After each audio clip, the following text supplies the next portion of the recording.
ஆண்டவரும் அருமை இரட்சகருமான இயேசுவின் ஈடு இணையில்லாத நாமத்தில் இளம் சிறுகுகள் இயேசுவுக்கு மற்றும் குடும்ப ஐக்கியத்தின் சார்பில் உங்கள் ஒவ்வொருவரையும் வாழ்த்துகிறேன். இந்த புதிய மாதத்திலும் தேவனுடைய பாதத்தில் அமர்ந்து ஒரு வசனத்தை தியானித்து அவருடைய ஆசீர்வாதங்களை நாம் சுதந்தரிப்போம். எடுத்து வாசிப்போம். சங்கீதங்களின் புஸ்தகம் 69:19. தேவரீர் என் நிந்தையையும் என் வெட்கத்தையும் என் அவமானத்தையும் அறிந்திருக்கிறீர். என் சத்துருக்கள் எல்லாரும் உமக்கு முன்பாக இருக்கிறார்கள். கர்த்தருடைய நாமத்திற்கு மகிமை உண்டாவதாக. மிகவும் கடுமையான நிந்தையையும் வெட்கத்தையும் அவமானத்தையும் சந்தித்த தாவீது தேவனிடத்தில் விண்ணப்பிக்கின்ற ஒரு ஜெபம்தான் இது.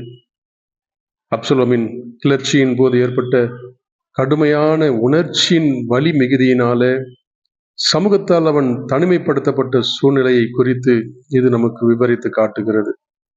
இப்பேற்பட்ட சூழ்நிலையின் மத்தியிலும் தாவீது கடவுளின் மீது காட்டிய விசுவாசம், வைராக்கியம் மற்றவர்கள் அவரை கேலி செய்ய வைத்தது.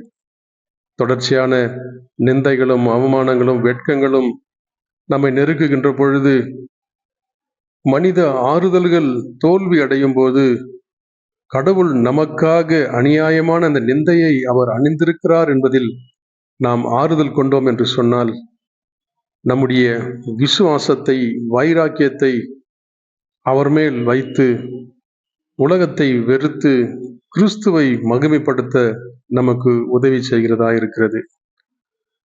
எதிரிகளுக்காக நாம் எப்படி ஜெபிப்பது என்பதை தாவீது கற்றுக் கொடுக்கிறார்.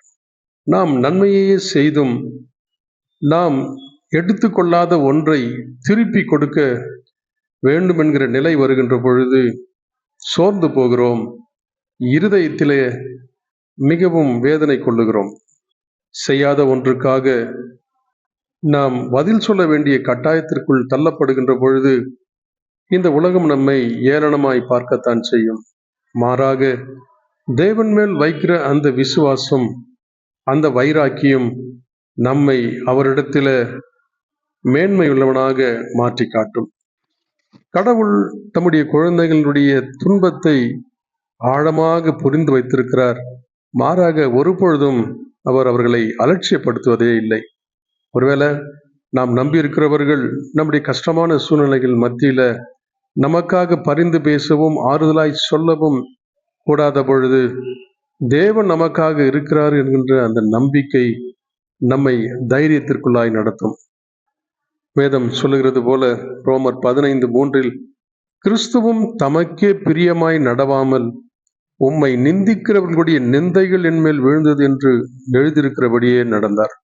அவன் என்னை நிந்தித்தால் அது அவன் என்னை அல்ல, என்னை உண்டாக்கின ஆண்டவரை நிந்திக்கிறார் என்று வேதம் சொல்லுகிறது. நம்முடைய ஆண்டவராகிய இயேசுவும் யோவான் 15:25 சொல்லுகிறது போல, முகாந்திரம் இல்லாமல் என்னை பகைத்தார்கள் என்று அவர்களுடைய வேதத்தில் எழுதியிருக்கிற வாக்கியம் நிறைவேறும்படிக்கு இப்படி ஆயிற்று என்று சொல்லி பார்க்கிறோம். நம்முடைய இருதயம் சஞ்சலப்படுவதையும் துக்கம் நிறைந்திருப்பதையும் இருதயத்தின் தவிப்பையும் ஒருவேளை நம்முடைய உறவுகள் புரிந்து கொள்ளாதிருக்க தேவன் அதை ஆழமாக அறிந்து வைத்திருக்கிறார் என்பதையும் அவரே அதற்கு பதில் செய்வார் என்பதையும் தாவீது இங்கு உணர்ந்து இந்த வசனத்தை எழுதுகிறான். எபிரேயர் 4:13 அவருடைய பார்வைக்கு மறைவான சிருஷ்டி ஒன்றுமில்லை, சகலமும் அவருடைய கண்களுக்கு முன்பாக நிர்வாணமாயும் வெளியரங்கமாயும் இருக்கிறது, அவருக்கே நாம் கணக்கு ஒப்புவிக்க வேண்டும். நமக்கு எதிராய் தீங்கு செய்கிற ஒவ்வொருவரும் கணக்கு ஒப்புவிக்க வேண்டும் என்பதை குறித்து வேதம் சொல்லுகிறது. ஒருவேளை நாம் அவமானப்பட்டாலும் நிந்தையை அடைந்தாலும் நம்மை முகாந்திரம் இல்லாமல் பகைத்தாலும் நமக்கென்று உதவி செய்ய ஒருவரும் இல்லாத பொழுதும் தேவன் நமக்காக இருக்கிறார், நமக்காக வழக்காடுவார், நமக்காக நியாயம் செய்வார் என்பதை மறந்து விடாதிருங்கள். 1 பேதுரு 2:6 சொல்லுகிறது, அந்தபடியே இதோ தெரிந்து கொள்ளப்பட்டதும் விலையேற பெற்றதுமாயிருக்கிற மூலைக்கல்லை சீயோனில் வைக்கிறேன், அதன் மேல் விசுவாசமாயிருக்கிறவன் வெட்கப்படுவதில்லை என்று வேதத்திலே சொல்லியிருக்கிறது. கர்த்தரை நம்பி ஒருவனும் ஒரு காலும் வெட்கமடைவதில்லை, புறக்கணிக்கப்படுவதில்லை, தள்ளப்படுவதில்லை. மாறாக நிந்தையை அவர் சுமந்தார் என்கின்ற வசனத்தின்படி நம்முடைய எல்லா நிந்தைகளையும் அவர் சுமந்து கொண்டு நம்மை விடுதலையோடு வைத்திருக்கிறார் என்பதையும் நம்மை ஆசீர்வதிக்கிறார் என்பதையும் நாம் அறிந்திருப்போம் என்று சொன்னால் நம்மை போல் பாக்கியவான்கள் யாரும் இல்லை. நேரங்களில் சோர்ந்து போகிற நம்முடைய வாழ்வில் ஆண்டவருடைய வார்த்தையின் ஆறுதல் வசனங்கள் தான் நமக்கு தைரியத்தையும் நம்பிக்கையும் கொடுக்கிறதா இருக்கிறது. புலம்பல் 3:30-33 வசனங்களை பார்க்கிற பொழுது தனக்கு எதிராய் செய்யப்பட்ட அநியாயங்களையும் தனக்கு எதிராய் செய்யப்பட்ட சதிகளையும் தேவன் அறிந்திருந்தும் தன்னை அவர்களுக்கு ஒப்பு கொடுத்தார், வாயை திறவாதிருந்தார் என்று சொல்லி பார்க்கிறோம். தன்னை அடிக்கிறவனுக்கு தன் கன்னத்தை காட்டி நிந்தையால் நிறைந்திருப்பானாக. ஆண்டவர் என்றென்றைக்கும் கைவிட மாட்டார். அவர் சஞ்சலப்படுத்தினாலும் தமது மிகுந்த கிருபையின்படி இறங்குவார். அவர் மனப்பூர்வமாய் மனுபுத்திரரை சிறுமையாக்கி சஞ்சலப்படுத்துகிறதில்லை. அவர் ஒருவரையும் பொல்லாங்கினால் சோதிக்கிற தேவனும் அல்ல. சங்கீதம் 37:12-13 வசனமும் இதைதான் சொல்லுகிறது. துன்மார்க்கன் நீதிமானுக்கு விரோதமாய் தீங்கு நினைத்து அவன் பேரில் பற்கடிக்கிறான். ஆண்டவர் அவனை பார்த்து நகைக்கிறார். அவனுடைய நாள் வருகிறது என்று காண்கிறார். எல்லோரும் ஒரு நாள் நம்முடைய காரியங்களுக்கு தக்கதாய் கணக்கு ஒப்புவிக்க வேண்டும் என்பதை குறித்து வேதம் தெளிவாய் போதிக்கிறது.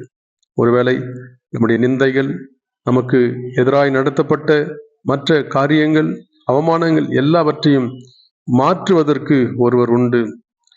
அப்படிப்பட்ட சத்துருக்களை நாம் நம்முடைய எதிராளியாக நினைக்காமல் தேவன் அவர்களுக்கு முன்பாக இருக்கிறார், அவர்கள் தேவனுக்கு முன்பாக இருக்கிறார்கள் என்கின்ற உணர்வுகளோடு கூட கடவுளை நாம் அணுகுகின்ற பொழுது நமக்காக நியாயம் செய்கிற ஆண்டவர் நம்முடைய வழக்கை தீர்ப்பார்.